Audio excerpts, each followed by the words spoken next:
Hello दोस्तों, जय हिंद। कैसे हैं? उम्मीद करते हैं दोस्तों आप बहुत अच्छे होंगे। दोस्तों, आपको याद होगा कि कल जो है यानी आज के हिसाब से आपका छोटी दीपावली है और दीपावली की ढेरों सारी शुभकामनाएं आपको और आपके परिवार को। दोस्तों, कल मैंने आपको बताया था, जहां आपको शायद पता होगा टॉपिक पर हम चल रहे थे, आपको खास करके लेकर के फसल पैटर्न, और फसल पैटर्न के बाद हम बताए थे आपको फसल चक्र अपनाने की क्या क्या कारण हो सकते हैं। तो आज बिना देरी किए हुए, बिना किसी बातों को रखते हुए डायरेक्ट हम टॉपिक पर चर्चा करेंगे। टॉपिक है आज का फसल चक्र। क्या है? फसल चक्र की योजना बनाना। क्या बनाना? फसल चक्र की योजना बनाना। करा प्लानिंग फॉर क्रॉप रोटेशन। क्या है? प्लानिंग फॉर क्रॉप रोटेशन, यानी कि फसल चक्र जो है इस योजना को बनाने की क्या बात आ गया। नहीं तो वही कह रहा कि फसल चक्र की योजना बनाना।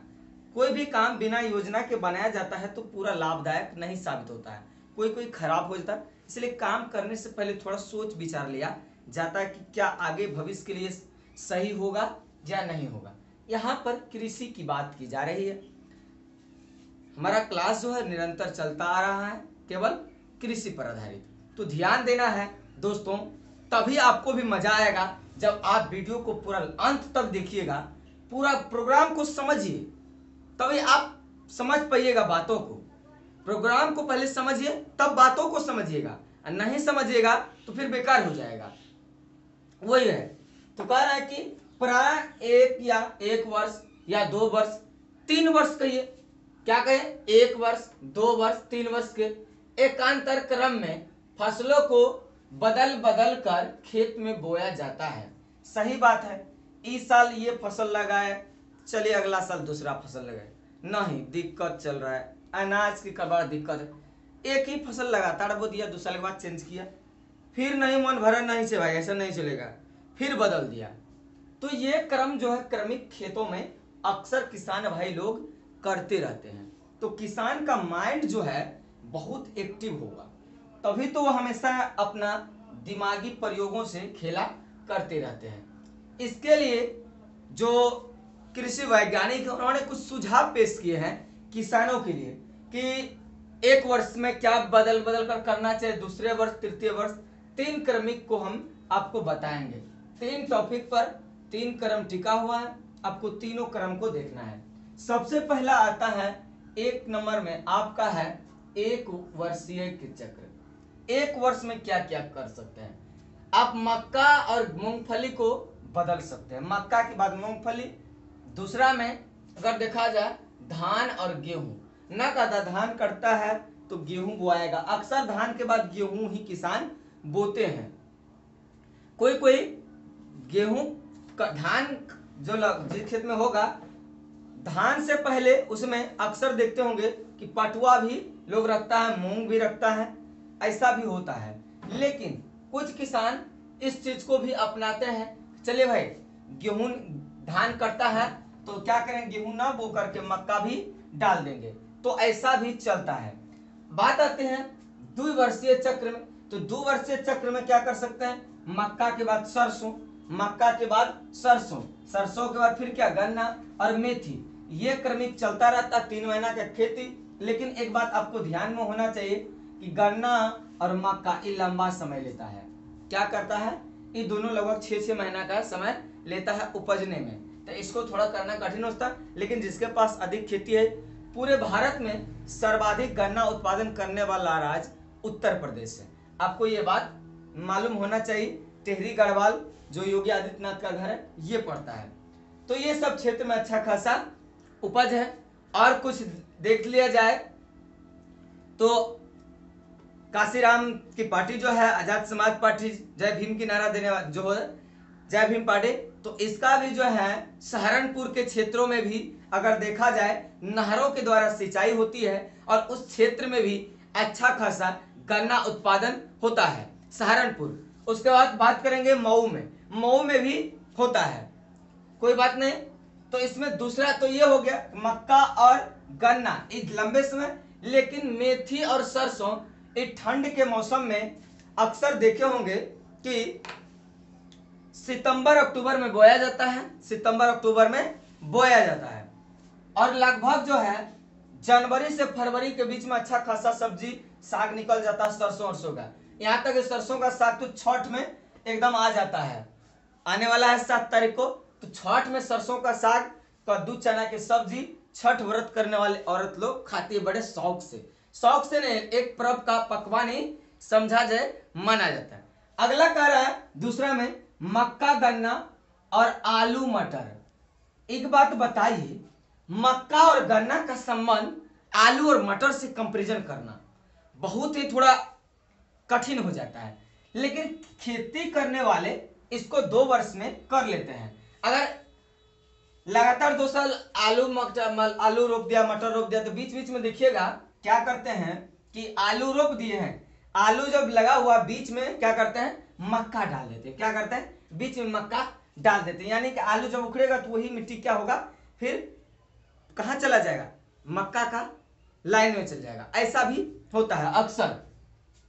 गन्ना तो अक्सर लगबे करेगा, गन्ना तो लगाना ही होता है। अब आपका बात आता है त्रिवर्षीय चक्र। क्या, त्रिवर्षीय, 3 वर्षों में क्या, धान गेहूं, मूंग सरसों, गन्ना बरसिम। बरसिम क्या है दोस्तों, आपको याद होगा, बरसिम एक घास है जो हरा खाद के लिए क्या कहता है, उपयोग किया जाता है। आपको नहीं पता है, हम बताए थे बरसिम घास के विषय में। धान गेहूं ये सब तो हमेशा बदलते रहता है, इसका भी। और दूसरा में अगर देखा जाए कपास, उसका ओट, गन्ना, मटर, मक्का, गेहूं। दोस्तों कपास उत्पादन करने के लिए कैसा मिट्टी चाहिए, आप बता सकते हैं कोई इसमें से? गन्ना उत्पादन के लिए और कपास उत्पादन के लिए दोनों अलग अलग फसल है, और उसका मिट्टी, दशा दिशाएं, सिंचाई, तापमान, हर कुछ अलग है, समय भी अलग लगता है। कपास उत्पादन के लिए रेगुर मिट्टी की जरूरत पड़ती है, यानी कि रेगुर का ही, काली मिट्टी का नाम से ही रेगुर प्रसिद्धि पाता है। असल में रेगुर का मतलब है काला मिट्टी। खास करके काला मिट्टी में नमी होने के कारण काला मिट्टी पाया जाता है और उसमें आयरन की मात्रा अधिक होती है। और कपास उत्पादन के लिए कैसा मिट्टी चाहिए, तो कपास उत्पादन के लिए काली मिट्टी चाहिए, जो गुजरात महाराष्ट्र क्षेत्र में पाया जाता है अधिक। यहां तक आपको समझ में आ गया। अब टॉपिक है आपका दोस्तों मिश्रित कृषि। कैसा है, मिश्रित कृषि। मिश्रित कृषि या मिश्रित फसली कहिए तो क्या है मिश्रित फसली, देखिए मिक्स क्रॉपिंग। क्या है, मिक्स क्रॉपिंग, यानी कि मिश्रित। एक बात जानिए, मिश्रित मतलब होता है मिला जुला, एक साथ मिला देना, चावल दाल सब्जी पापड़ तिलौड़ी अचार चटनी घी अचार सब मिला के खींचते हैं, बड़ा स्वाद लगता। अब कोई कोई क्या करता है, थोड़ा चावल भी खाए, थोड़ा सब्जी भी चखते हैं, भुजिया चटनी अचार, अलग अलग तरह के स्वाद लेते हैं। लेकिन ये मजा नहीं, मजा है सब मिला दीजिए एकदम खिचड़ी की तरह।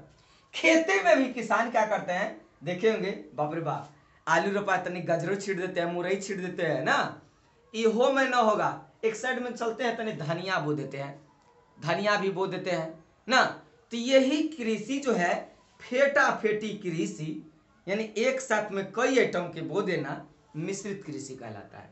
कोई दिक्कत नहीं, एकदम आपको बारीकी समझते हुए जाना है, भागना नहीं है। तो वही कह रहा है, डिफिनेशन यही होगा आपका मिश्रित कृषि का। परिभाषा अगर पूछा जाए तो कहना है कई प्रकार की फसलों, क्या, कई प्रकार की फसलों को एक साथ मिलाकर बोना। क्या करना, कई प्रकार के फसलों को एक साथ मिला करके बोना, वो क्या कहलाएगा आपका, मिश्रित फसली कहलाएगा। क्या कहलाएगा, तो वो मिश्रित फसली कहलाएगा। आपको एक बात पता होना चाहिए कि मिश्रित फसली में लाभ भी है, जैसे तीसी और मसूर एक साथ मिला करके बो दिया जाता है, तीसी और मसूर एक साथ मिला कर बो दिया जाता है। तो मसूर जो है दाल का अच्छा खासा साधन है, तीसी तेलहन पदार्थ है, तेल भी उसका, तीसी भी खाया भी जाता है, ऐसे तेल का तो उपयोग है ही, लेकिन ऐसे भी लोग खाते हैं, उसका भून करके पाउडर बना करके चावल के साथ, ये भी होता है। यह परंपरा यूपी बिहार मध्य प्रदेश के मैदानी भागों के जो किसान लोग हैं वह इसको बहुत ज्यादा अपनाते हैं। कहां कहां के, खास करके यूपी बिहार की तो बात ही ना किया जाए, मध्य प्रदेश का यूपी का है बगले में, ये लोग भी करते हैं। तो ये लोग जो है खास करके जो उपजाते हैं, इनका कहीं ना कहीं देखा जाता है कि मैदानी भागों का किसान है। कैसा का किसान है? मैदानी भागों का। तो ये लोग अच्छा खासा खेती कर लेते हैं। यह देश की लोकप्रिय कृषि प्रणाली है। कैसा कृषि? मिश्रित कृषि प्रणाली जो है, यानी कि मिश्रित फसली, यह देश की सबसे लोकप्रिय कृषि प्रणाली में से एक मानी जाती है। कोई दिक्कत नहीं। आगे आप देखिए, खास करके मिश्रित फसलों के लिए जो है कुछ उगाने की एक योजना बनाया था। क्या वो योजना क्या क्या होता है, और यह योजना में कुछ समय कुछ बातों का ध्यान भी रखना आवश्यक होता है। आप इसका स्क्रीनशॉट हो सके तो ले लीजिए, और पूरा वीडियो आगे आपको सामने हम ला रहे हैं। कुछ सारे योजना भी बनाना पड़ता है। क्या करता है? योजना बनाना पड़ता है। तो आपका जो है मिश्रित फसल उगाने के लिए क्या क्या योजना होना चाहिए, आपको सबसे पहले इस चीज का ध्यान रखना पड़ेगा। उगाना क्या क्या है, उस सब बीज इकट्ठा कीजिए। बीज इकट्ठा कीजिए तो वो हाइब्रिड क्वालिटी का अच्छा कीजिए। ऐसा नहीं मेहनतों के घाटियां उठा करके लेते हैं तो बेकार ना हो जाएगा। वही कह रहा है, जिन फसलों को का बोया जाना है, सभी फसलों के लिए एक ही मौसम में उगाई जाती है। सही बात है कि जो फसल बोना है उस सब ध्यान रहे कि एक ही समय में वो उगाने का मौसम है, ताकि एक समय उसको तापमान मिल जाए, एक जैसा पानी मिल जाए, एक जैसा क्या अनुकूलित दिशा दशा भी हो जाए, तो उगने में उसको दिक्कत नहीं होगा। जैसे सरसों और बाजरा, ये दोनों को देख लीजिए तो हो सकता है।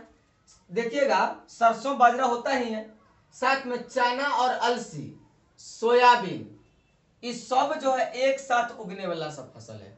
सब क्या है? एक साथ उगने वाला फसल है। इसको इकट्ठा करके आप बो सकते हैं, कोई दिक्कत उसमें नहीं होता है।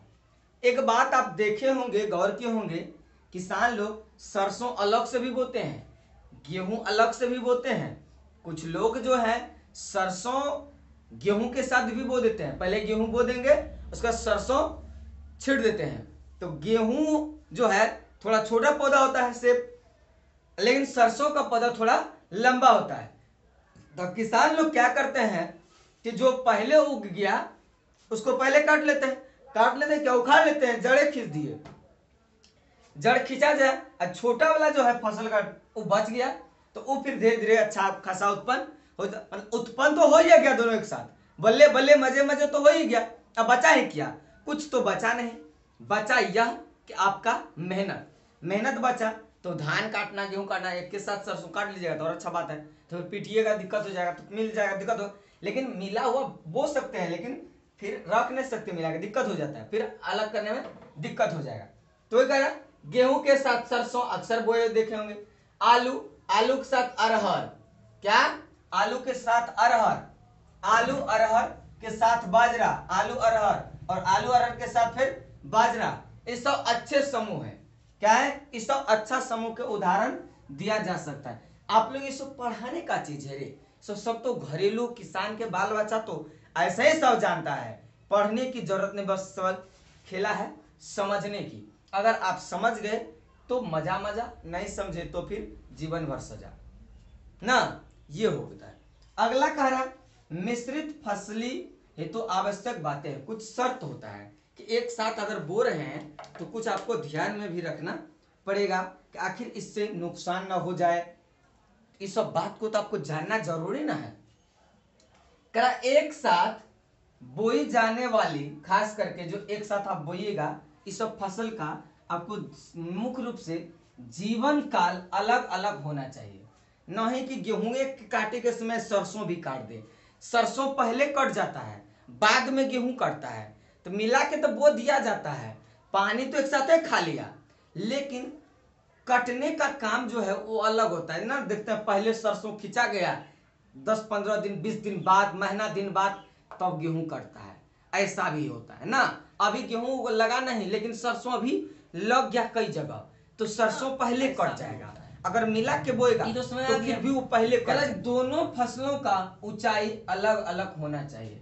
सही बात है कि कोई बड़ कोई छोट होना चाहिए, नहीं तो फिर दिक्कत हो जाएगा चुनने में, अलग करने में क्या होगा, दिक्कत हो जाएगा। तो ध्यान यह रहे कि दोनों फसल का साइज एक बराबर ना हो, लंबाई में दोनों का कुछ ना कुछ अंतर होना चाहिए, एक आध दो बित्ता का भी अंतर होगा तो चलेगा, ताकि अलग करने में उसको दिक्कत नहीं होगा। यहां तक तो समझ में आपको आ गया। अब देखिए क्या कह रहा है, होना चाहिए बौनी फसल के साथ लंबी फसलों को उगाना चाहिए। सही बात है, जब जो मान ले कि बौना फसल है, छोटा फसल है, उसके साथ लंबा वाला फसल बो दीजिए, हो जाएगा, इसमें कोई कहीं दिक्कत नहीं है। एक बात बताइए, गेहूं बो दिए उसमें मक्का छिड़ देगा, खराब हो जाएगा। एक आध दो गो पेड़ कहीं हो सकता है, भाग भविष्य हो सकता है, इस कहेगा पूरा जो चलेगा सीरियल तो दिक्कत हो जाएगा, शेप देने में दिक्कत हो जाएगा। मक्का का जड़ जो होता है वो अलग क्वालिटी का होता है, गेहूं का पौधा का जड़ अलग होता है, दोनों को पकड़ की क्षमता अलग है, दोनों की गुण अलग है, प्रकृति अलग है, पानी खींचने की क्षमता अलग है, ये हो जाएगा। कह रहा दोनों फसलों की जल संबंधी आवश्यक अलग अलग हो।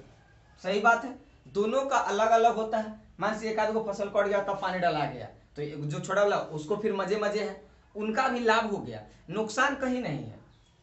एक बात आपको ध्यान कर, दोनों फसलों को एक साथ बोया जाना, ये तो उगेगा ही उगेगा, ये तो परफेक्ट है। लेकिन अगर दोनों फसलों को अलग अलग जगह बोया जाए, यानी कि लाइन बाय लाइन दिया जाए, शेप दिया जाए, सरसों को अलग छिड़ दिया, मक्का का अलग छिड़ दिया, गेहूं को अलग छिड़ दी, तो कहीं ना कहीं पैदावार में वृद्धि देखने को मिलेगा ज्यादा। एक ही जड़ के पास दो गो पौधा का पेड़ है तो वृद्धि थोड़ा कम करे, लेकिन अलग अलग दिए, एक जाति के सब समूह में रहेगा अपना, तो वो फिर मजे से अच्छा उपज कर लेगा, ये आपको मिल जाएगा। इससे पैदावार अधिक हो सकती है। सही बात है, इससे पैदावार अधिक होगा। एक काम करने से कोई फसल अगर बो रहे हैं, कब दलहन अगर बोआ जाता है तो खेत में समझिए उर्वरा की पूर्ति पूरा हो जाता है, पूरा भयंकर मात्रा से खाद खेत में भर जाता है। इसलिए कह रहे इससे उर्वरकों के प्रयोग में सुविधा होती, क्या होते हैं, इससे उर्वरक की पूर्ति हो जाती है और ज्यादा झंझट भी नहीं होता। उर्वरक को पूरा करना है तो दलहन फसल बोना अति आवश्यक है।